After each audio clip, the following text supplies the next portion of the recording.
እግዚአብሔርም ሙሴን እንዲህ ሲል ተናገረው። ስጦታ ያመጡልኝ ዘንድ ለእስራኤል ልጆች ተናገር። በገዛ እጁ ሊሰጠኝ በልቡ ከሚያምረው ሰው ሁሉ መባ ተቀበሉ። ከእነርሱም የምትቀበሉት መባ ይህ ነው፤ ወርቅ፣ ብር፣ ናስም፣ ሰማያዊና ሐምራዊ፣ ቀይም ግምጃ፣ ጥሩ በፍታም፣ የፍየልም ጠጉር፣ ቀይ አውራ በግ ቁርበት፣ የአቆስጣ ቁርበት፣ የግራርም እንጨት፣ የመብራትም ዘይት፣ ለቅባት ዘይትና ለጣፋጭ ዕጣን ቅመም፣ መረግድም፣ ለኤፉድና ለደረት ኪስ የሚደረግ ፈርጥ፣ በመካከላቸውም አድር ዘንድ መቅደስ ይስሩልኝ። እኔ እንደማሳየው ሁሉ እንደ ማደሪያው ምሳሌ እንደ ዕቃውም ሁሉ ምሳሌ እንዲሁ ስሩት። ከግራር እንጨትም ታቦትን ይስሩ። እርዝመቱ 2 ክንድ ተኩል፣ ወርዱም 1 ክንድ ተኩል፣ ቁመቱም 1 ክንድ ተኩል ይሁን። በውስጥና በውጭም በጥሩ ወርቅ ለብጠው። በእርሱም ላይ በዙሪያው የወርቅ አክሊል አድርግለት። 4 የወርቅ ቀለበቶችም አድርግለት። እነርሱንም በ4 እግሮቹ ላይ አኑር። በአንድ ወገን 2 ቀለበቶች፣ በሌላው ወገን 2 ቀለበቶች ይሁኑ። መለጊያዎችንም ከግራር እንጨት ስራ፣ በወርቅም ለብጣቸው። ለታቦቱ መሸከሚያ በታቦቱ ጎን ባሉት ቀለበቶች መለጊያዎቹን አግባ። መለጊያዎቹም በታቦቱ ቀለበቶች ውስጥ ይኑሩ፣ ከቶም አይውጡ። በታቦቱም ውስጥ እኔ የምሰጥህን ምስክር ታስቀምጣለህ። ከጥሩ ወርቅም ርዝመቱ 2 ክንድ ተኩል ወርዱም 1 ክንድ ተኩል የሆነ የስርየት መክደኛ ስራ። 2 ኪሩቤል ከተቀጠቀጠ ወርቅ ስራ። በስርየት መክደኛውም ላይ በሁለት ወገን ታደርጋቸዋለህ። ከስርየት መክደኛውም ጋር አንዱን ኪሩብ በአንድ ወገን ሁለተኛውንም ኪሩብ በሌላው ወገን አድርገህ በአንድ ላይ ትሰራዋለህ። ኪሩቤልም ክንፎቻቸውን ወደ ላይ ይዘረጋሉ፣ የስርየት መክደኛውንም በክንፎቻቸው ይሸፍናሉ። ፊታቸውም እርስ በርሱ ይተያያል። የኪሩቤልም ፊቶቻቸው ወደ ስርየት መክደኛው ይመለከታሉ። የስርየት መክደኛውንም በታቦቱ ላይ ታደርገዋለህ።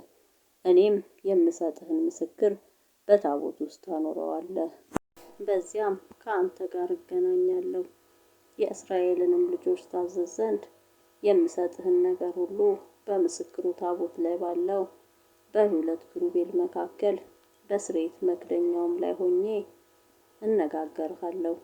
እርዝመቱም 2 ክንድ ወርዱም 1 ክንድ ቁመቱ 1 ክንድ ተኩል የሆነ ገበታ ከግራር እንጨት ስራ፣ በጥሩም ወርቅ ትለብጠዋለህ።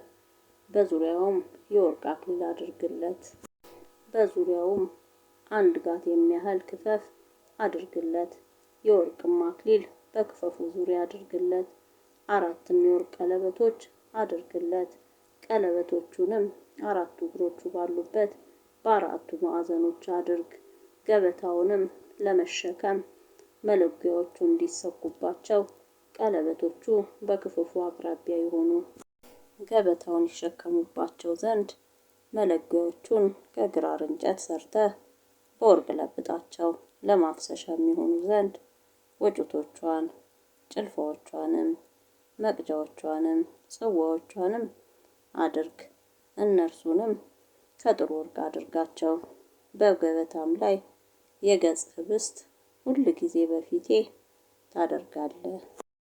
በአንደኛውም ቅርንጫፍ ጉብጉብና አበባ፣ 3 የለውዝ አበባ የሚመስሉትን ጽዋዎች፣ በሁለተኛውም ቅርንጫፍ ጉብጉብና አበባ፣ 3 የለውዝ አበባ የሚመስሉትን ጽዋዎች፣ እንዲሁም ከመቅረዙ ለሚወጡ ለ6ቱ ቅርንጫፎች አድርግ።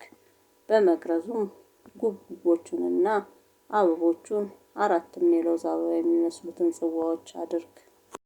ከመቅረዙ ለሚወጡ ለ6ቱ ቅርንጫፎች ከ2 ቅርንጫፎች በታች አንድ ሆኖ የተሰራ አንድ ጉብጉብ፣ ከ2ም ቅርንጫፎች በታች አንድ ሆኖ የተሰራ አንድ ጉብጉብ፣ ደግሞ ከ2 ቅርንጫፎች በታች አንድ ሆኖ የተሰራ አንድ ጉብጉብ ይሁን።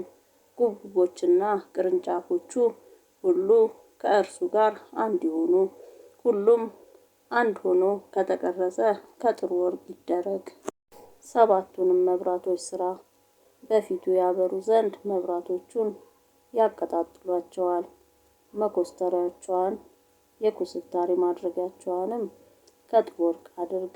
መቅረዙም ዕቃውም ሁሉ ከአንድ መክሊት ጥሩ ወርቅ ይሰራ። በተራራ ላይ እንዳሳየው ምሳሌ እንድትሰራ ተጠንቀቅ።